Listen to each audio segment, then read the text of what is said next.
It's something. I mean, it's not all I would have done. I would have cleaned house entirely, but it's something at least.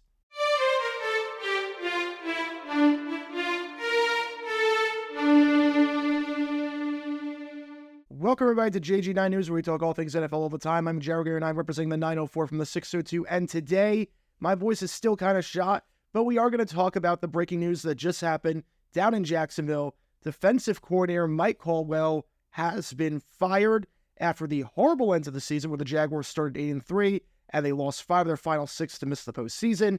Mike Caldwell has been let go as the defensive coordinator of the team. Now, is this enough?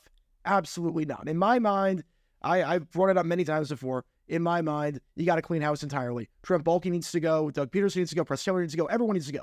But I am kind of shocked that at least something happened. I did not see Mike Caldwell getting canned. I did not see them making any organizational changes, especially after Doug Peterson's press conference earlier today, where he basically blamed no one except for Trevor Lawrence, and he thought that the staff and the other players were fine on the team. But Mike Caldwell officially out, and this is the right move. Here's the thing with this Jaguars defense. The Jaguars defense over the final month and a half of the season was downright atrocious. There was no gap integrity. The missed tackles were the worst I've seen with this team, maybe since 2009. It was that bad. I've never seen a defense as bad tackling as the Jaguars defense over the final month and a half of the season. And the thing with the Mike Caldwell defense is that it was heavily reliant on turnovers. If this defense could not force turnovers, they were completely and utterly screwed. This was a defense that always seemed to start off games incredibly slowly, and that is part of the coaching and the game plan. You look at the final few games of the season, the final 5 games that the Jaguars had. The last game against Tennessee, touchdown on the opening drive. The game before that against Carolina, they would have scored points on that drive if the Panthers had a kicker. Their kicker got injured before the game, got injured in pregame warmups, so they had to go for it on 4th down no matter where they were. Because of that, they didn't get it, but if they had a kicker, they would have gotten points. The game before that against Tampa Bay, drove right down the field, scored a touchdown on the opening drive. They actually scored points on every single drive they had in the first half of that game. The game before that against Baltimore, they scored points on the opening drive. The game against Cleveland, defensive breakdown, they scored on the opening drive. So the last 5 games when it mattered most, the opposition scored points on 4 out of 5 drives, and it would have been 5 out of 5 if the Panthers had a kicker.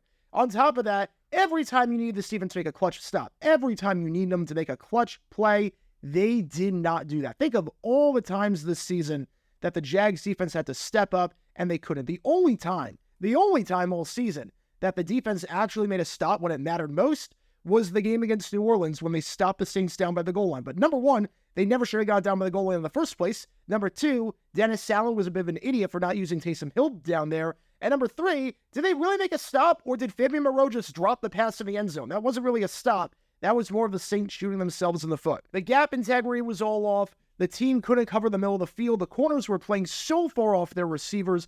The scheme was just all off. Trayvon Walker, you could tell he has way better get-off when he's on the inside versus the outside. So what does Caldwell do with his scheme? He puts him on the outside for most of the time, and that's where he's less effective than the inside, where he is an absolute beast. The interior of the defensive line completely fell apart at the end of the season. The run defense went from really good to really, really bad. It seemed like most people on that defense, not named Josh Allen or Trayvon Walker, maybe Darius Williams, but most players on that defense got worse from year to year or did not improve, especially on the interior guys like Roy Robertson-Harris, Fatukasi, Devon Hamilton, although he was dealing with an injury to start the season, so maybe he gets a bit of a pass. Lloyd definitely did not develop from year 1 to year 2 like I think most people thought he would. Tyson Campbell went from a top 5 cornerback to a bottom 5, almost unplayable cornerback this season. He was terrible. The safety play, Rayshon Jenkins, definitely regressed over the second half of the season.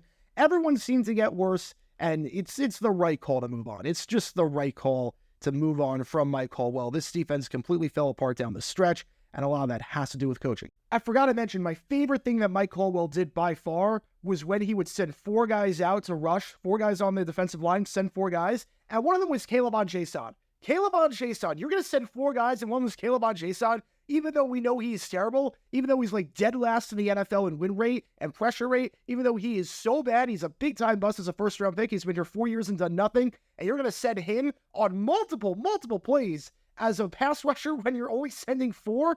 I mean, come on. And then you remember last year, he used to one Smoot as a linebacker. He used to one Smoot in coverage against a running back. That was fun. Mike Caldwell's scheme just makes no sense whatsoever. And like I said, it's the right coaching. Again, is this all that I would have done? No. Press Taylor needs to go. Doug Peterson needs to go. Trent Baalke needs to go. Everyone needs to be held accountable for this organizational failure because the writing is on the wall with this team. The writing is on the wall, but at the very least, it's something. Now, in terms of who the Jags could potentially hire as defensive coordinator, I don't know where exactly the Jags are going to look, but I guess we will have to wait and see on that. But again, the breaking news, Mike Caldwell officially out as the defensive coordinator of the Jaguars, a move that was a long time coming.